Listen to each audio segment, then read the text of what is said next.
Chapter 220 Chainsaw Man telah rilis dengan judul Ikatan dan Michigan. Judul yang menyebutkan teknik Yoru yang baru diperlihatkan ini ya minasan. Tapi semua itu masih belum cukup untuk mengalahkan Pochita. Sebelum saya lanjut, siapa tahu ada yang ingin berdonasi? Silakan klik link Saweria yang ada di deskripsi ya. Diawali dari Yoru yang memulai balas dendamnya dengan menembakkan rentetan hujan peluru jari ke arah Pochita. Namun, Pochita berhasil menghindari setiap tembakan tersebut. Pochita di sini bergerak sangat lincah dan dengan cepat mengelilingi tubuh Yoru. Namun, Yoru menutup matanya untuk fokus pada kehadiran Pochita agar bisa menembak tepat sasaran. Ketika Yoru yakin dengan posisi Pochita itu, Yoru langsung menyerang Pochita dengan peluru bangnya. Tetapi Pochita malah menendang Yoru sampai terlempar ke jendela sebuah gedung sehingga isi perutnya pun tumpah. Sembari beregenerasi, Yoru mencoba memanggil iblis belut Morai dari neraka untuk membantunya menyerang Pochita. Tetapi iblis belut itu langsung terpotong-potong sebelum seluruh tubuhnya keluar dari pintu neraka minasan. Wah, gerakan Pochita sangat kencang sampai tidak bisa dilihat dengan panel manga ini ya. Bahkan iblis belutnya masih bisa mengeluarkan suara bah, bah. Nah, sekarang kita pun diperlihatkan posisi Pochita dan Yoru yang berdiri tetapi terbalik. Mereka tidak terpengaruh oleh gravitasi loh. Ternyata mereka berdua berdiri tepat di atas pintu-pintu neraka yang ada di langit. Yoru lantas berdecak kesal dan berkomentar tentang rasa sayangnya pada iblis yang baru saja dikalahkan oleh Pochita. Yoru mulai menyombongkan diri pada Pochita bahwa dulunya dia dan Chainsaw Man selalu berdiri sendiri. Tapi sekarang dia telah berubah. Sejak datang ke bumi, Yoru belajar untuk bergantung pada orang lain tentang pentingnya ikatan dan menghargai. Yoru melihat kebodohan manusia dan keagungan mereka para iblis. Yoru menemukan keagungan teman dan keluarga. Yoru dengan semangat berteriak, "Ayo kerabatku, ajari Chainsaw Man pelajaran itu juga." Kita pun diperlihatkan ada banyak pasukan iblis berbagai bentuk dan rupa yang mulai keluar dari pintu-pintu neraka dan menyerang Pochita. Ketika Pochita menggergaji tubuh-tubuh iblis itu, terlihat akan datang lebih banyak lagi devil yang mengerumuninya. Membuat Yoru mengatakan bahwa dia tidak harus mengalahkan Chainsaw Man sendirian. Yoru menyombongkan diri sebagai iblis perang bahwa perang lebih kuat ketika bertarung bersama, seperti negara dan rekan. Sementara Pochita tidak memiliki ikatan seperti itu, jadi itulah kekurangan Chainsaw Man. Yah, inilah kekuatan dari ikatan. Nah, karena isi chapter ini hanya Yoru yang ngomong, jadinya kita bisa lebih fokus menikmati detail dari gambar-gambar menyeramkan ini minasan. Dari segi konsep gambar, kalau ditebak-tebak ada iblis Griffin alias makhluk mitos raja segala binatang buas, kaki 1000, tawon, ulat, kuda, landak, kepala, dan lengan. Pochita yang dikeroyok oleh iblis-iblis itu dengan gagahnya bisa mengalahkan mereka semua dan mencincang tubuh-tubuh mereka menggunakan gergaji mesinnya yang terus menggaung. Wah, Pochita di sini masih sempat-sempatnya memakan usus mereka dengan lahap minasan. Sial bagi Yoru ketika Pochita telah menghancurkan semua rekannya dan langsung melompat untuk menyerangnya.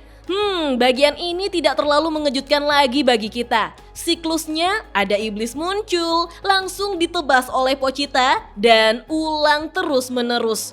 Apa Fujimoto Sensei pikir orang-orang akan berkata, "Oh tidak, ada iblis umpan, apa yang akan dilakukan Pochita?" Dan yeay, Pochita mengalahkan iblis umpan. Phew.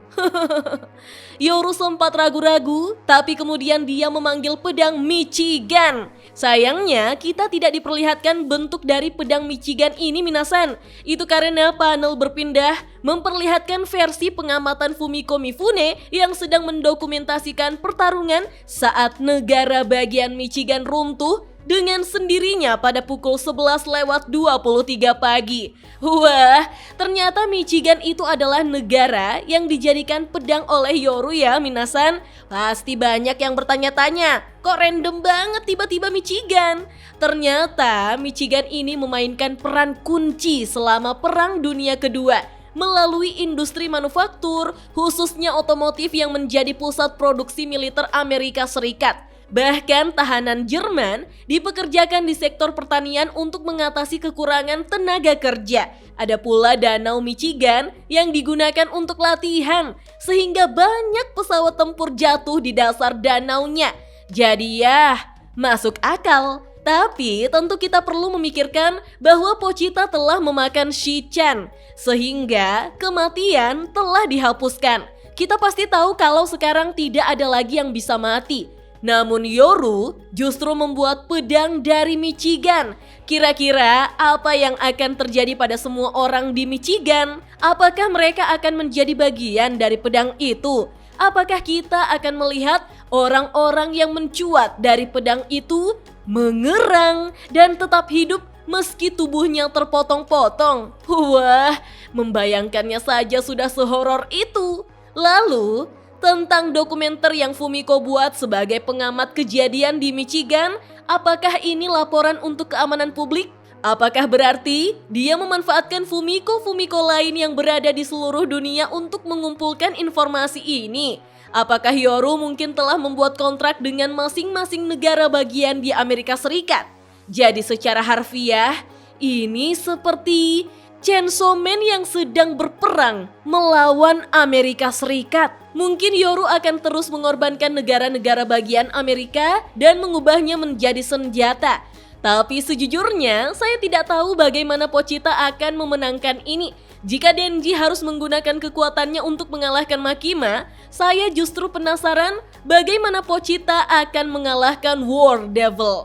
Oh iya, Pochita itu sebenarnya tidak sendirian seperti yang Yoru katakan loh minasan. Pochita memiliki ikatan. Dia punya pengikut seperti yang dijelaskan oleh Makima pada chapter 83. Ada Seraphim, Beam, Galgali, Dominion, Virtue, Power, Princi, dan Angel. Wah, Tatsuki Fujimoto Sensei, tolong bawa mereka kembali. Kita semua rindu mau melihat mereka lagi, apalagi Power dan Angel. Jadi wajar saja kita agak kesal di bagian ini. Yoru dengan sengaja membunuh dan mengubah setiap keluarganya dan bahkan menjadikannya sebagai senjata. Padahal di dunia mimpi, Asa dan Denji sedang berjuang untuk menemukan satu orang yang peduli pada mereka. Meskipun kita suka cara Yoru mengatakan soal keluarga dan ikatan, tapi yang dia lakukan hanyalah melanggar batasan, menghancurkan otonomi Denji dengan melakukan kekerasan seksual padanya. Dan saya jadinya ragu, apakah Yoru benar-benar paham atas pelajarannya itu minasan? Yoru seolah percaya pada keluarga dan kerja sama tim sampai batas tertentu. Masalahnya, dia menganggap konsep ikatan keluarga dan pengabdian itu sama saja. Mereka yang berperang menyebut tentara sebagai patriot, tetapi kenyataannya mereka hanyalah sumber daya dan pion. Seperti Makima, Yoru pikir dia sudah mengerti Chainsaw Man, tapi mereka tidak tahu kalau mimpi Pochita sudah menjadi kenyataan kok. Dia juga sudah berubah. Dia sudah mengalami semua yang Yoru ceritakan di sini. Ikatan dan keluarga tentu saja Chainsaw Man miliki. Walaupun sekarang sudah tidak ada lagi karena dibakar oleh Barem. Kalau menurut minasan bagaimana? Kita lanjut ngobrol yuk di kolom komentar. Dah.